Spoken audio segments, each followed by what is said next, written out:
essentially three possible ways to catch a criminal in flight. The first is his spec signature. Based on net usage, everywhere his location can be pinpointed to within a few centimetres. Once Terry's placed him, surveillance cameras, drones or panopticos take care of the rest. In case the man on the run doesn't wear glasses, the second best data trail is his face. Since Terry can analyse feeds from any camera recordings, he can find the wanted person within minutes as a rule, no matter where they are in the entire Union. The only way to avoid it is to wear a mask or hold up somewhere. But Terry naturally has other tricks up his sleeve. His best one is motor analysis. Our gaits, the way we carry ourselves, how we move a fork to our mouths, can all be matched up if there's sufficient observable material on hand. Terry must have stored tens of thousands of hours where I'm concerned. Even if I moved through the capital completely mummified, he'd find me. And so I have to use an old trick I learned from the gorillas in North Africa. I'll change my movement patterns. I swing my bare foot back as a wind-up, then kick it against the wall. From now on, every stride, just like every step on my right foot, will produce shooting pain, strong enough to change my motion pattern. So Terry won't be able to find me. Or at least, not as quickly. The story is set in Brussels in a future European Union that has become a centralized surveillance state, and I think a big part of the equality has to do with climate change. It is a world ravaged by climate change. The Netherlands have sunk, and so have many other parts of the world. So there's a lot of refugees and a lot of people sort of ripped from their homelands, this time not by war, but by climate change, with devastating effect. One of the biggest changes is that there is a surveillance state, a digital total surveillance state, in which not only what you might have done is on tape, or what your daily itinerary is somewhere on tape, but the computer can also use this data to predict what you will do next and also whom you will vote for. So that is probably the biggest change. The computer can not only analyze what you did, but actually look inside your head and see your thoughts. The other thing is all these data flowing around and how people avail themselves of it. There are data have-nots and people who are very rich in data and can use this to their advantage, but large parts of the population are not even aware what is happening to them, and become mere puppets. And that is, I think, in reality, a big challenge of how we will use data, that we all have sort of an equal access to it. Good morning, everybody. So I'm really happy to have to participate and have ESPAS here again this year. I think there is always a foresight, and it's very interesting for us to continue working on specific issues. Usually scientists tell us that they can achieve anything we ask them to. And they say, so basically it would be great if you would tell us where you want us to, what you want us to explore, where you want us to have our direction and our strategy. So having this foresight is extremely important. Today we're talking about, besides the challenges and the choices, especially about equality and inequality. I think excellent speakers that are participating to this panel must have already addressed this problem and explored a bit more how the inequalities are increasing. I read a book recently of Harari, not the famous one, the 21 Lessons for the 21st Century, and basically talking about the infotech and biotech revolution, saying that the biggest problem that it will cause is going to be the huge inequalities, not just because of the lack of skills, but of access to the benefits and the impact, the positive impact that artificial intelligence might have that would transform its sector of our lives.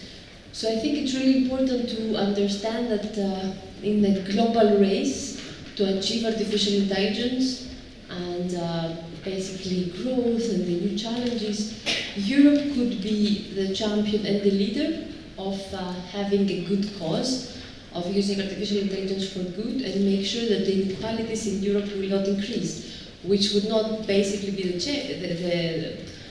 thing in US or China. With artificial intelligence is in China, there is no respect of privacy or intellectual property, and you know that you can be ranked as a citizen and you would not have even the chance to participate in the public transportation if your ranking is low.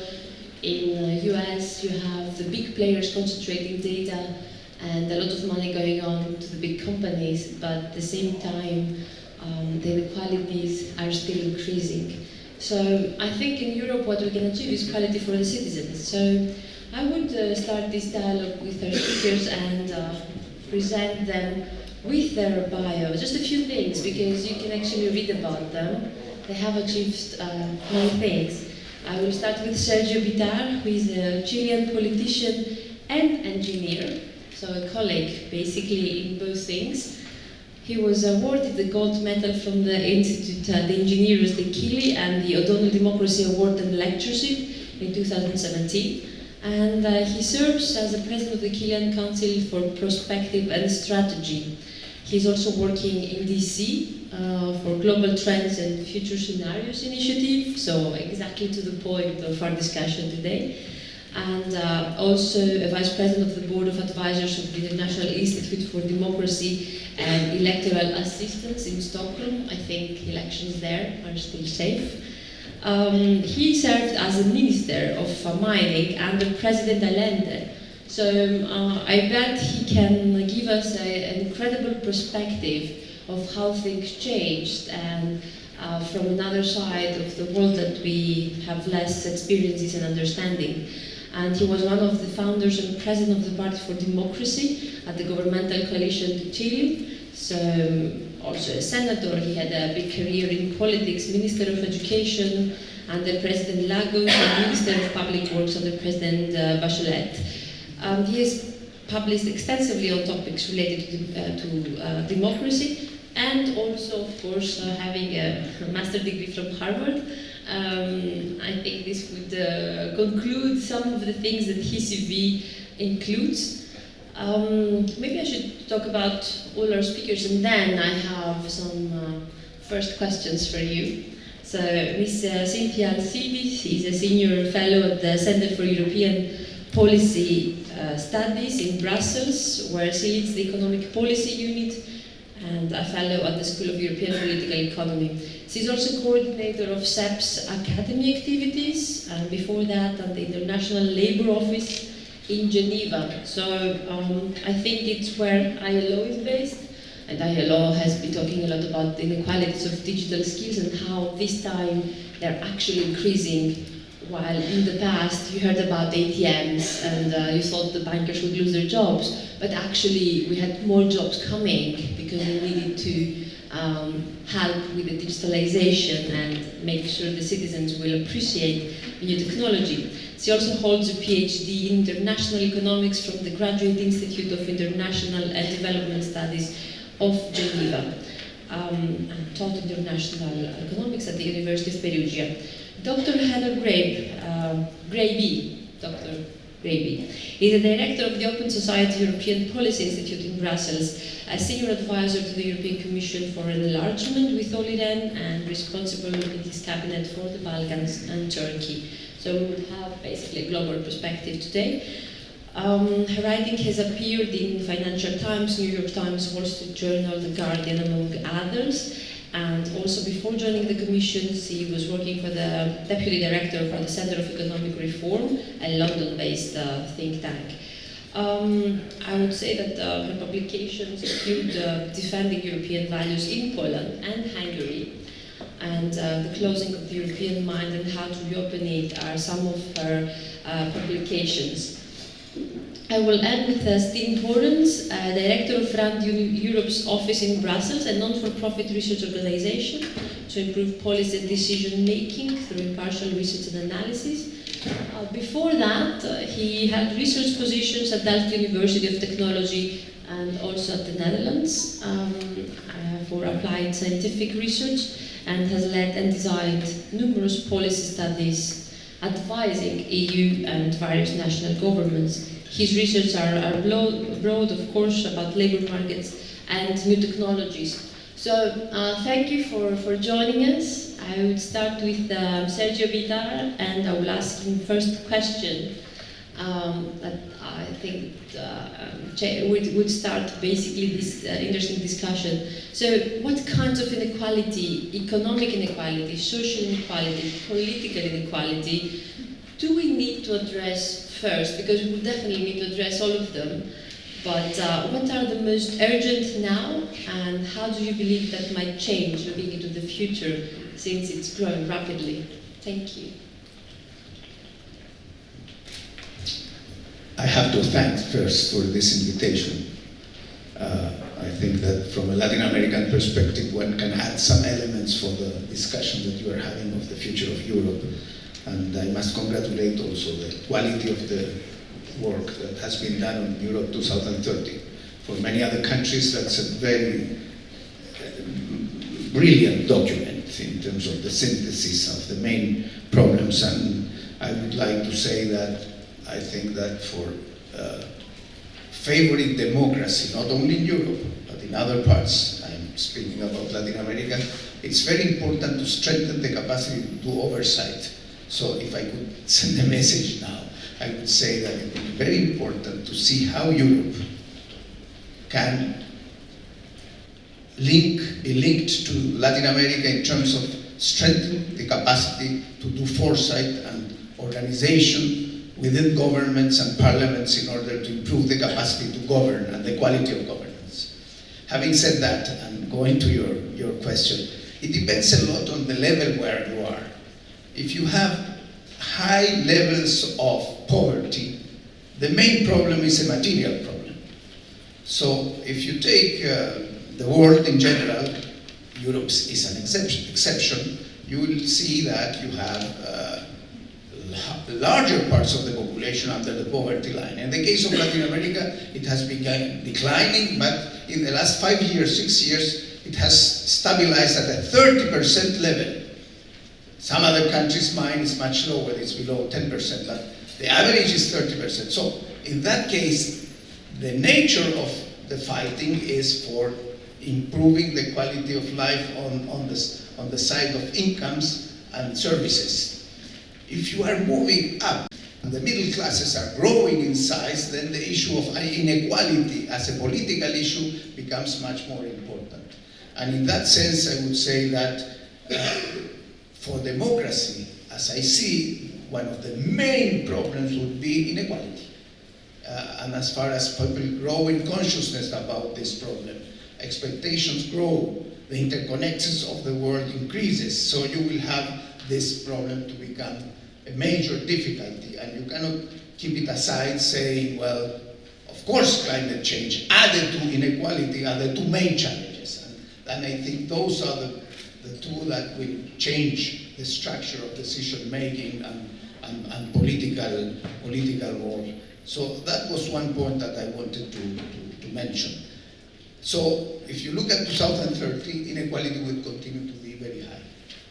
And the Sustainable Development Goal number 1, the elimination of poverty, is a critical one for 2030. So I think we have to be very careful about that. When I see the discussion in Europe, I don't see that problem as important as other parts of the world see that problem. In spite of the fact that you have the Gilets jaunes and other expressions in Europe also of difficulties in that sense. The second point that I wanted to make is that, as in my own experience, political experience, that the best way to move ahead in terms of reducing inequality and of course poverty is to strengthen the quality and access to public goods, especially health, education, security, of course, pensions and housing. So if you put your effort on that, you can achieve both things at the same time, and you create something that's more stable, because pure redistributive policies on income side, they can come and go. A third point that I wanted to make concerning this issue is two new problems that you have to deal to fight inequality. Digital and climate change on water. So I would say digital and water are going to become very important problems that will affect the quality of life of the low-income groups, especially, probably everyone. And therefore, on that, I would say that digital needs two things, basically, where we have to move very strongly. A big program of training in digitalization for the workers, and especially also women. The gap between women and men on these areas is very important, and we have to reduce that gap. And also social protection. So the discussion about the new social pact is quite much linked to this issue on digitalization. And in our cases, in less developed countries, the impact of of digitalization on new jobs and destruction of jobs, it's a major one. We are seeing an avalanche coming, but we have very little preparedness and capacity to react. So that's another problem that I wanted to mention. And finally, one short idea concerning inequality and social and political participation. So as far as this is seen as concentrated in the elite, then you will have always that discussion and debate about the value of representative democracy versus participatory democracy. But as far as we invent ways to use technology now more deeply on the issue of consultations, participation, decentralization, we make the citizens closer to decision making, and therefore you reduce this feeling of malaise and the difficulties of being represented by the representatives. And I think this political issue also has to do with democracy and has to do with inequality and technological change. So those are some ideas I wanted to express today. Well, actually, you covered a very good amount of how inequality would transform our lives and what are the main priorities. I have to agree, because what you mentioned, the public goods and the water and the digital skills, they're basically the European values that we're trying to protect and make sure that we will not increase inequalities, and we will stop understanding that democracy cannot be taken for granted. So you point that very well. I will come back to you, but I would like to get some answers from the rest of our panel. I think it's going to be a very interesting discussion. Ms. Alcidi, what is the link between inequality and economic growth, and what is the right amount of inequality? Is there a right amount of inequality? I would say that there is inequality by birth, and then there are equal opportunities. Should we do something more about it? Thank you. Thank you very much, and many thanks for this invitation. I had the chance to participate in the preparation of the two reports for ESPAS in two occasions, so it is a great pleasure to be here in this conference. Let me start with the first question, because the second question is actually very complicated and very difficult. I'm not sure I have an answer. On the linkages between economic growth and inequality. When I was thinking about the answer to this question, I realized that for more than half of my life I've been studying or researching economics. I'm not sure it's a good thing, but that's the reality. And I thought of two things. I never had a female professor in my life, which is quite worrisome. I hope things will change. Second thing is that I have come across about inequality and growth only once, incidentally, while I was a student, when I was studying developing economics. And in fact, I realized that when we talk about economic growth for advanced economies, mostly economies which are based on a capitalist system, we do not really care about inequality. At least this was the traditional approach until recently. There was an implicit assumption that if we generate GDP growth, the benefits will be equally distributed, more or less, so that inequality is not really a major issue. Well, we realized that this was not really the case, and this became clear actually with the crisis. And one of the main reasons for it is basically that the system generates a concentration of gains from GDP growth in certain areas, in certain part of societies, in certain regions. And this basically led to different forms of inequality. And another thing that I also realized is that the preparation of the last report for ESPAS gave me the opportunity to look into inequality. And I see Amon and Daniel, with whom I had a lot of conversation and discussion about inequality in general and in Europe in particular. And we have been looking at data for the United States. And one of the most striking evidence that we found is that in the United States, inequality started to rise in the mid-70s. So it's not a recent phenomenon. It's something which has been going on for 4 decades. And in fact, there is an Indian economist, Raghuram Rajan, who wrote a book in 2010 trying to understand the crisis. And his point is that, in fact, the crisis may have built up on an attempt to respond to inequality in the United States. In his book, which is called The Fault Lines, he has a chapter which is called Let Them Eat the Credit. And there is a very fundamental idea whereby having easy access to credit, so to borrow money for households, for companies, for everyone, was a way to respond to increased inequality. You can give people, on the one hand, the opportunity to buy things, to keep buying things, maybe also to have access to education, but also give the illusion to be richer. So the intention may have been good to some extent, and also to buy a house. Sorry, that was very important. The illusion to be richer, so the intention could have been good, but actually what we got was the greatest financial crisis in centuries. And here it's basically the link between inequality and economic growth. And the fact that if you have increasing inequality, you may have a situation whereby consumption is weak, demand for housing is weak, so you may have direct effect on growth. But you also may have important long-term effect on potential growth, because inequality and a larger part of society which has not the opportunities, not the means, for instance, for education, can lead to lower human capital. So these are the two traditional and very straightforward links between rising inequality and growth. And of course, there is also an impact between growth and inequality. So the linkages are actually quite complex, but you may easily get in a quite vicious circle, whereby you have increasing inequality and also lower growth. So, and here one important message to say is, of course, this needs to be addressed. But we have to be very careful in choosing the right responses to this issue. I mean, one lesson from the US experience would be that giving the opportunity to get credit and to borrow money may not be necessarily a solution to the problem. I have to say that the European approach to this kind of issues is very different. The option is usually redistribution of policies.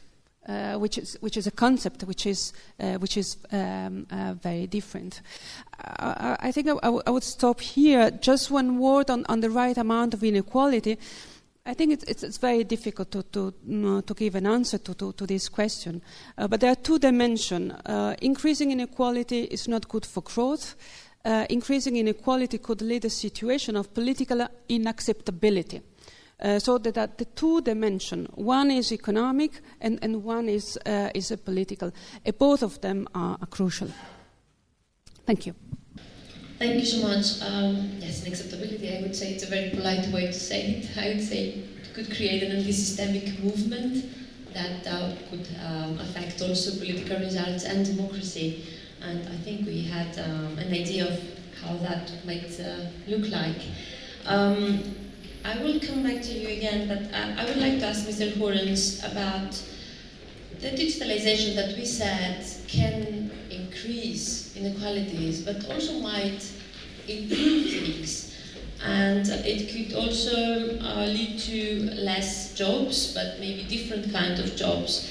It could, at the same time, increase the chances for startups and small companies, and give the access to through the platforms to all the citizens. But at the same time, it has perfected the surveillance state. So in London, CCTVs everywhere, everything is recorded. So how do you think we should look at these trends in more positive, or we should be more aware and try to protect our citizens from the negative aspects of the increased digitalization? Thank you. Thank you, Ms. Kaili, and thank you for the invitation as well. I'm delighted to be part of this panel. There's always two sides of the same medal. I think it's useful in this case to look at the inequality between countries as well as the inequality within countries. It's pretty clear that technology has helped propel growth in developing countries. It has narrowed the gap between developing countries and the developed world. Think about double-digit growth in China and India, or the lifting out of the poverty gap in some African countries, partly because of leapfrogging technologies like mobile phones.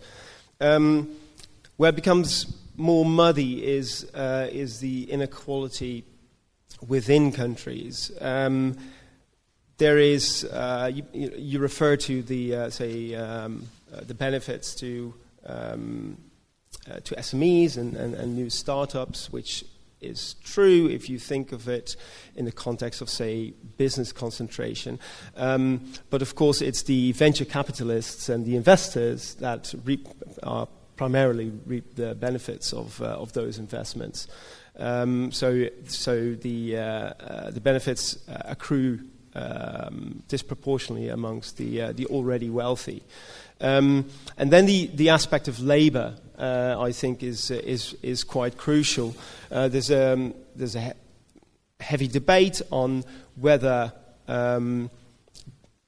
technology, digitization leads to a net growth of jobs, or whether it destroys jobs.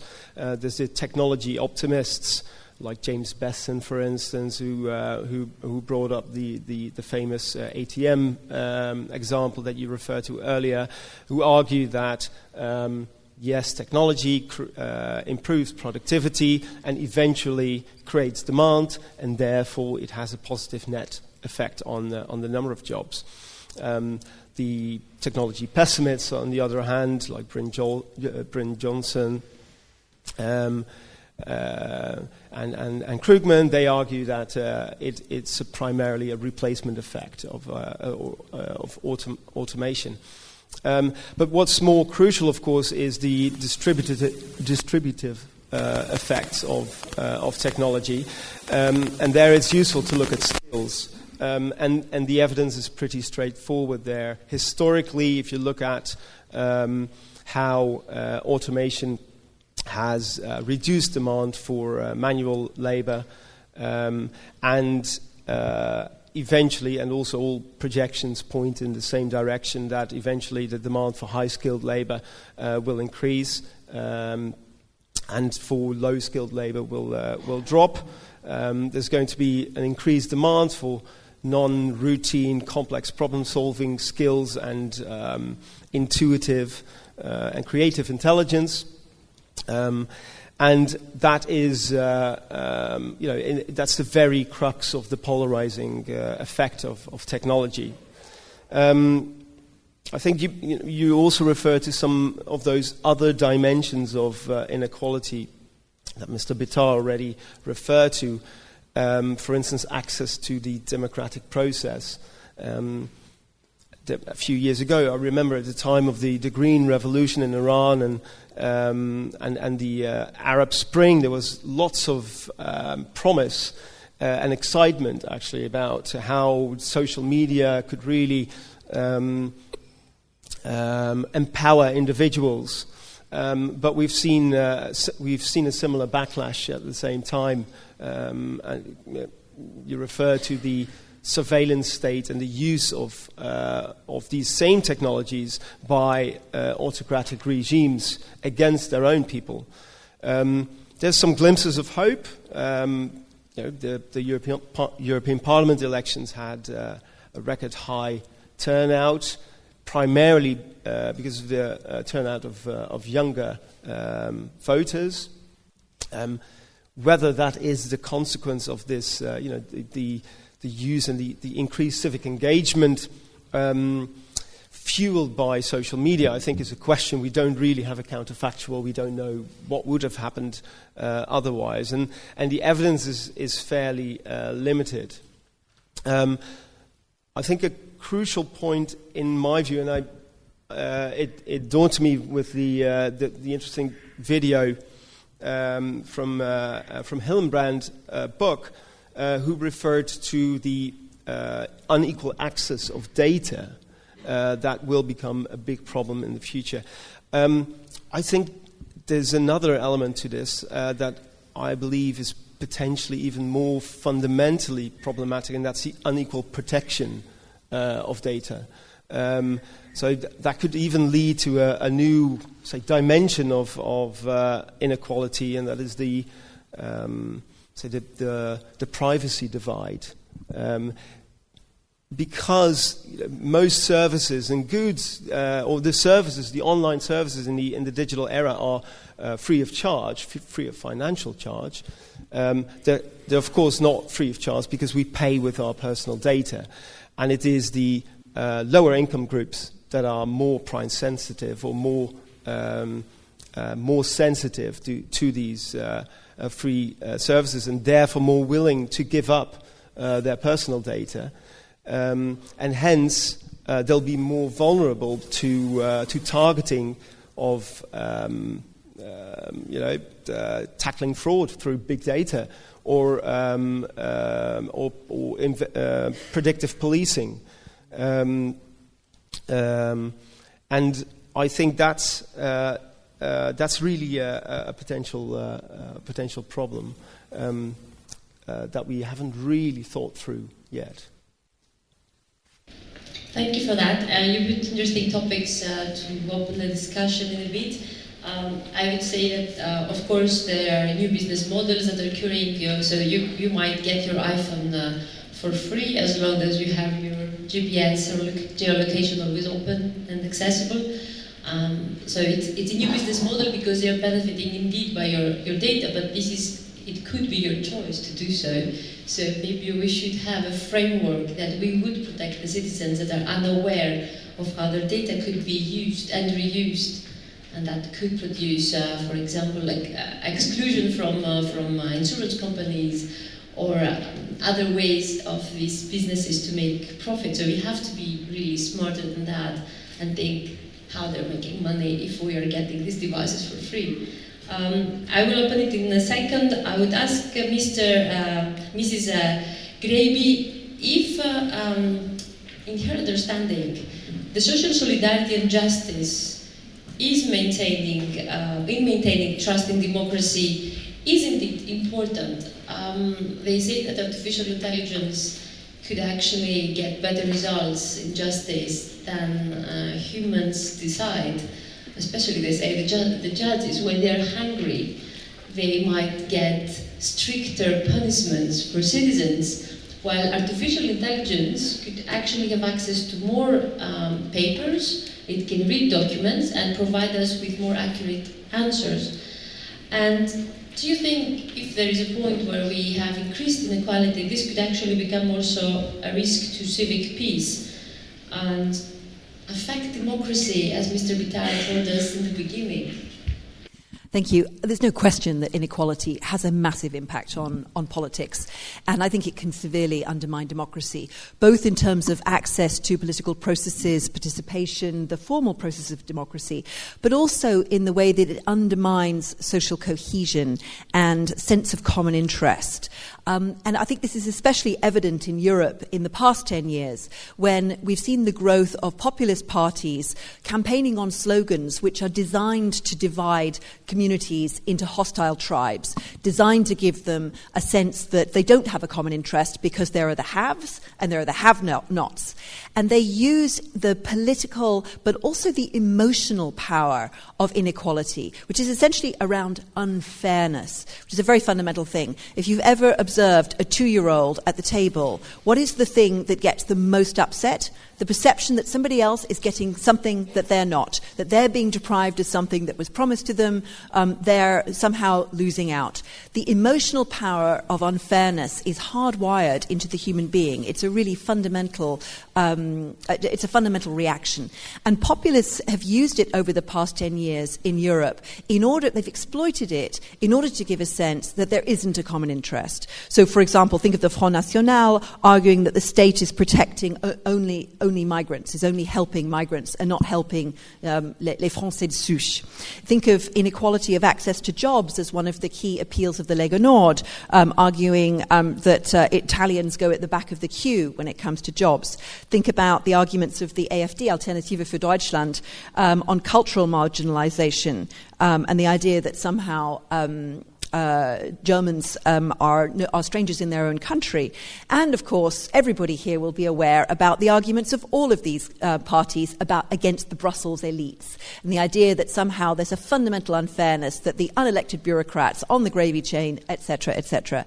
So these are very powerful slogans, and they have an enormous impact on our ability to deal with the two enormous challenges facing Europe now. And I would say those are digital transformation and climate change. They have a direct and immediate impact on our capacity to deal with the political implications of digital and of climate. On digital, I won't go into so much because Stijn in the video very much pointed out that the digital divide gets bigger, and the sense of inequality, I think it's not quite there yet. I think people are not actually aware enough of the fact that not only just access of data, but protection of their data is deeply unequal. They're not aware of the stealing of data being a really big problem yet.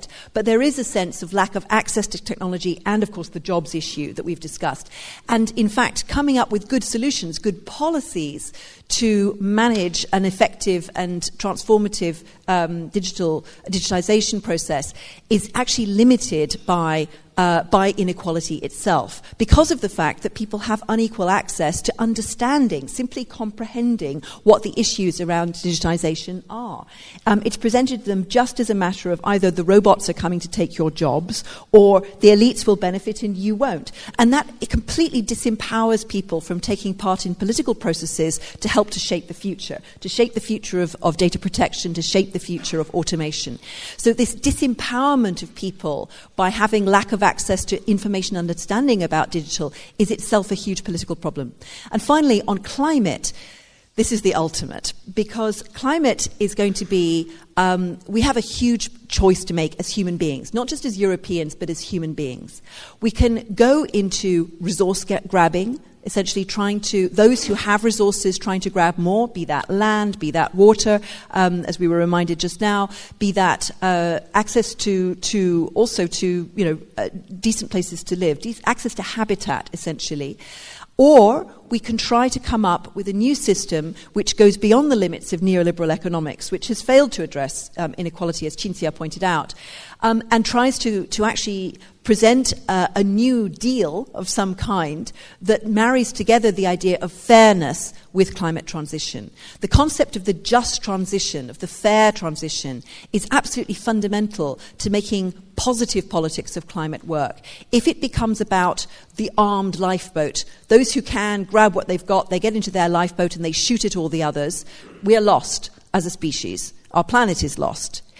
If, however, Europe is able to lead the way, because we have relatively less unequal societies, we have a lower tolerance for inequality than, say, the US and China, because we do still have a great deal of social cohesion, and because we have, thank goodness, the European Union to come up with transnational, intergenerational policies that serve the interests of future Europeans as well as current Europeans. Because we have that infrastructure at regional level, we have a real opportunity now to move away from the armed lifeboat into a different response on climate, and one which brings together fairness and the enormous emotional power of fairness together with real action on climate. But that means embracing economic and social justice as fundamental to making the climate transition work. That means, in fact, deconstructing how we think about economics away from the neoliberal paradigm that's been prevalent since 1989, and thinking about how decentralization of the economy, for example, in energy generation, also the other key effects of the just transition, like, for example, enormous production of very labor-intensive, relatively low-skilled jobs in order to, change our buildings to make them more energy efficient, in order to put in insulation, in order to change a lot of things that would actually start to decarbonize the economy. That could bring together fairness and climate transition into a positive politics. If we don't manage to do this, then we're heading towards the armed lifeboat. So the stakes are very high for the European Green Deal.